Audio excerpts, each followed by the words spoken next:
como foi que a economia política se tornou a principal razão de ser do Estado moderno. Vamos falar mais sobre esse assunto, então clique em curtir, se inscreva se você gosta do nosso conteúdo e quiser nos apoiar pelo Pix.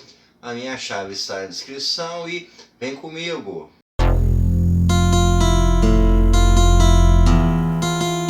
Vamos começar fazendo um comparativo entre a Roma da Antiguidade e o nosso Brasil atual. Na Roma da Antiguidade, provavelmente um imperador, quando ele ia para uma guerra e voltava vitorioso, ele seria celebrado pelas ruas, pela sua conquista militar. O expansionismo militar era muito forte em Roma, para conquistar novas terras, conquistar escravos, para ver mais súditos para o Império. Então, a definição, a finalidade do Império Romano era essa. Quando a gente fala agora do nosso Brasil na atualidade, a gente pensa o governo como uma entidade que tem que fazer com que o desemprego diminua, fazer com que o PIB aumente, que a economia se fortaleça, que a taxa de juros fique baixa, que garanta uma série de situações econômicas favoráveis para a sociedade nas suas diversas camadas. Comparando essas duas sociedades, a gente vê uma grande diferença entre elas. Na Roma Antiga, o imperador seria um grande imperador caso ele conquistasse grandes batalhas, tivesse vitórias memoráveis, e no caso do Brasil atual, para um presidente ele ser bem visto pelo eleitor, ou ser bem visto pelo cidadão, ele precisa apresentar bons resultados econômicos, redução do desemprego, crescimento do PIB, a valorização do real perante o dólar, redução da dívida externa, etc. Então, a gente tem uma enorme diferença sobre o funcionamento dos estados nessas duas épocas. E a principal diferença que faz com que o nosso modelo atual seja assim é que a economia política se tornou a principal razão de ser do Estado. A economia política é você ter toda essa questão envolvente ao Estado, que envolve o setor público, que envolve as discussões públicas, que envolve as finalidades do Estado sendo focadas para a área da economia, ou seja, a política se torna então uma ferramenta para você ter alguma forma de alteração na economia. E essa é a característica que moldou a sociedade moderna, que moldou os estados modernos a partir do século XVIII. Para que essa mudança de estágio, dessa perspectiva da Roma antiga, da antiguidade, até o modelo moderno, a gente vai ter desde práticas políticas que geraram algum tipo de alteração, sejam práticas políticas quando a gente fala na política, nessa situação de gestão pública, ou política no conceito de poder de um modo geral, envolvendo todas as classes de uma sociedade. A gente vai ter também a parte teórica, a parte dos pensadores que fizeram algum tipo de análise, e essas análises vieram a influenciar a forma como o Estado funciona. A gente pode pegar, por exemplo, a Magna Carta inglesa do século XIII, que impunha limites ao rei da Inglaterra, e esses limites estão incluídos os gastos do rei, ou seja, você tem uma legislação que ela visa justamente ter uma normativa para como o gasto do dinheiro público será realizado. Então, na Magna Carta a gente já tem aí um pequeno princípio do que viria a ser uma economia política. Um outro caso também bastante forte foi a moratória da Espanha no começo do século XVII. Foi a primeira vez em que um país entrou em falência, uma nação entrou em falência, não tinha dinheiro para honrar com seus compromissos. Então a gente tem um outro evento que serve como para elucidar essa questão de que a forma como o Estado lida com a economia é algo que tem que ser questionado, é algo que tem que ser discutido e é algo que vai influenciar na vida do cidadão ou então na vida do súdito, como era nessa época do século XVII. A parte teórica foi bastante fundamental também para que esse modelo chegasse. A gente pode até fazer uma análise de pensadores para ver como que ao longo do tempo a perspectiva com relação à função do Estado muda. Quando a gente pega dois grandes pensadores como Maquiavel e o Thomas Hobbes, a gente vai ver que quando eles falam em política e quando eles falam em Estado, eles não estão pensando em economia, eles estão pensando em questões como soberania, como a questão da força do Estado, a razão de ser do Estado, ou seja, eles pensam uma série de fatores do Estado, mas não a economia, porque nessa época não se pensava ainda o Estado como um elemento pertinente à questão econômica.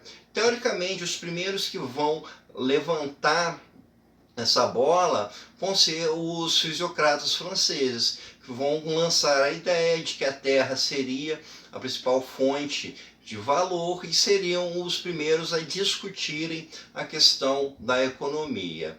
Outros pensadores que foram muito importantes também, como o Adam Smith, o Davi Ricardo, que também começaram a lançar novas ideias com relação à economia. Por exemplo, a ideia da mão invisível do Estado é um conceito extremamente importante para a gente pensar essa economia política, porque estava se pensando em como o Estado influencia na economia. E a melhor forma do Estado para influenciar na economia é ele se abster, é deixar com que a economia fluísse por conta própria. Outro pensador também que indiretamente é bastante relevante nisso foi o Jean-Jacques Rousseau, com a sua ideia de vontade geral. O que ele coloca? Ele coloca que a razão de ser de um Estado seria a vontade da população. Então essa vontade da população vai gerar diversas pressões para que o Estado faça algo relativo à sua população.